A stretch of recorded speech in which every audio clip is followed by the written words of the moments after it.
நம்ம electrical plumbing பண்ண ஒரு வீட்டில்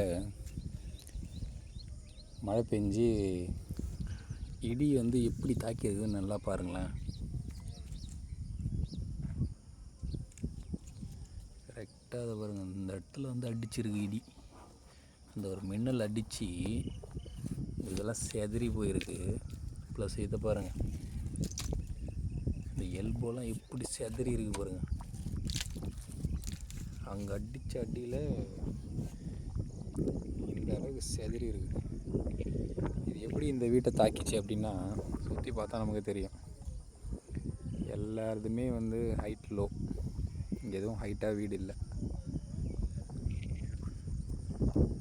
எல்லாம் இப்போ தான் வீடு கட்டுறாங்க. இதில் ஹைட்டாக இருக்கிறதுன்னு பார்த்தா இவங்களோட வீடு மட்டும்தான். கரெக்டாக அடித்த ஒரு மின்னல் இந்த டேங்காண்ட அடித்து டேங்க்குக்கு நல்ல வேலை, டேங்க் எதுவும் டேமேஜ் ஆகலை. மோட்டரோட இன்லெட் பைப் மட்டும்தான் உடஞ்சிருக்கு. என்ன ஒரு பவரில்